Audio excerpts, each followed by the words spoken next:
Viajes El Corte Inglés patrocina esta sección.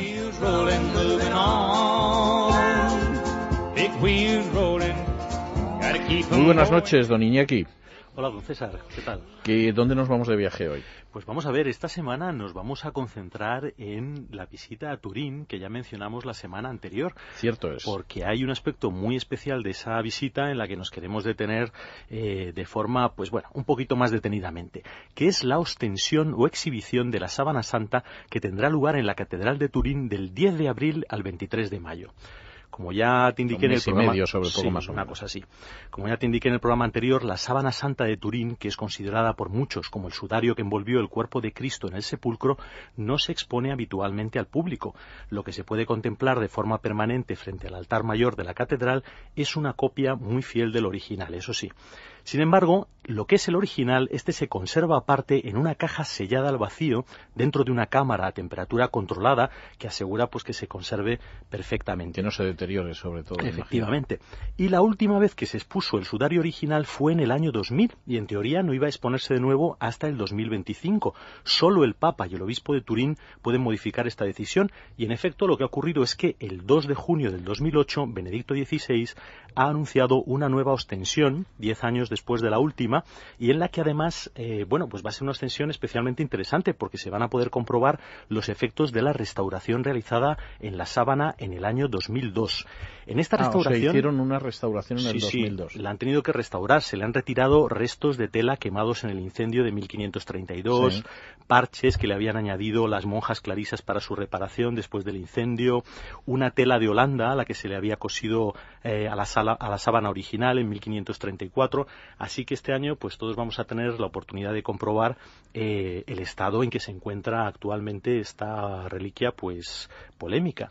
No, y además es muy interesante todo lo que tiene que ver con la obra de restauración de obras de arte, porque verdaderamente es notable a veces cómo mejora lo que hemos visto en las fotografías, en los documentales y todo lo demás, ¿no? Pues, además, la Sábana Santa, aparte del incendio famoso, pasó también por aquella famosa prueba del carbono 14 que fechaba en la Edad Media. Sí, pues de eso vamos a hablar. Y efectivamente, claro, estamos hablando de una reliquia que tiene siglos y que es muy interesante ver cómo se ha trabajado con ella. Sí, pues fíjate si será interesante y si ha tenido efecto sobre ella la restauración, que incluso ha crecido varios centímetros la propia tela después de la restauración, así que imagínese. Pero bueno, para empezar, ¿a qué se debe? Pues se debe a que las monjas habían cosido los bordes a la sábana de la tela de Holanda, y bueno, pues la sábana pues no estaba extendida en todo lo que era su longitud original. Pero para empezar, bueno, hay que decir que no se trata de la única sábana santa que pretende ser la auténtica, ¿eh? Hay unas 40 distribuidas en lugares tan curiosos del mundo como los Estados Unidos e incluso Argentina. O sea que esta es una muy especial y es muy seguramente especial la más famosa. La más famosa y especial por varias razones.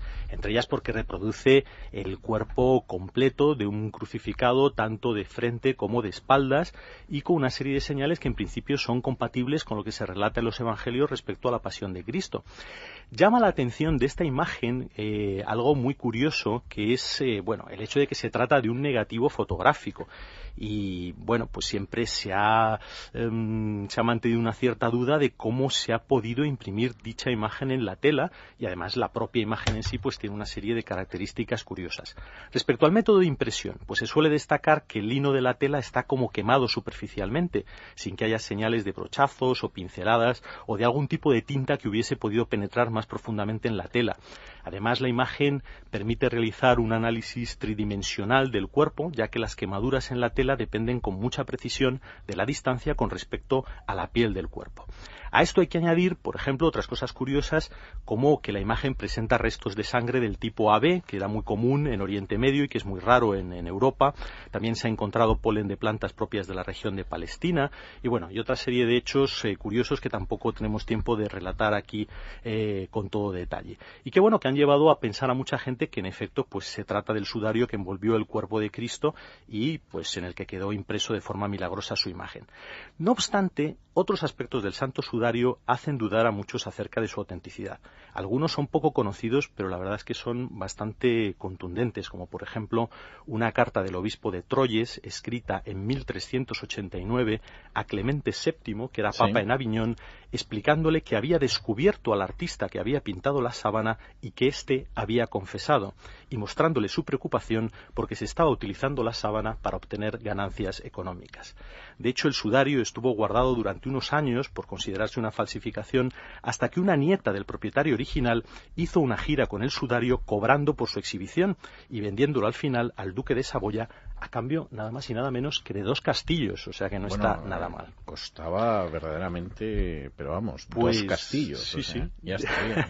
Desde entonces, pues los escépticos se han afanado con mayor o menor éxito por obtener imágenes parecidas con distintas técnicas disponibles en la Edad Media, y hay teorías muy curiosas, incluso la que dice que se trata de una imagen realizada por el propio Leonardo da Vinci, un autorretrato de él. La verdad es que es una cosa muy curiosa. Eso cuesta creerlo, efectivamente. Sí. El caso es que al final se decidió comprobar científicamente la edad de la tela de lino en cuestión, mediante la técnica del carbono 14, y para ello, en abril de 1988, los representantes de 3 laboratorios científicos seleccionados por la Academia de Ciencias Pontificias recibieron cada uno un juego de 3 recipientes marcados con una clave que contenían respectivamente un trozo de la tela del sudario, una muestra de tela francesa del siglo XII y un trozo de lienzo egipcio del siglo I. Por supuesto, los laboratorios no sabían cuál era cuál, efectivamente. Una prueba ciega, y tras una espera, pues el arzobispo de Turín convocó una rueda de prensa y pues fue un jarro de agua fría para mucha gente, ¿verdad? Porque el resultado de los 3 laboratorios coincidía en datar la sábana entre el 1260 y el 1390 con una probabilidad de acierto del 95%. Lo cual coincide con esa carta del obispo de Troyes al Papa diciendo que era un fraude pío. El cardenal Anastasio Ballestrero, en la propia rueda de prensa, que es el custodio pontificio de la sábana, declaró, y cito literalmente: aunque por el método del carbono 14 se haya podido determinar que esta no puede ser la sábana que envolvió el cuerpo de Jesús, los problemas de la fecha y origen de la imagen, así como de su conservación, siguen todavía sin aclararse. Es una declaración que puede resultar un tanto confusa, y es que aunque no se pone en duda el resultado del análisis, sin embargo, pues se considera que la tela merece seguir siendo objeto de culto público, porque, como dijo el cardenal también, el valor de la imagen es preeminente respecto al valor del objeto histórico, y también declaró: la Iglesia ratifica su respeto y veneración por este venerable icono de Cristo. Así que la Iglesia Católica no se ha llegado a posicionar nunca muy claramente respecto a la autenticidad. Y aparte de eso, en Turín, ¿qué vamos a ver?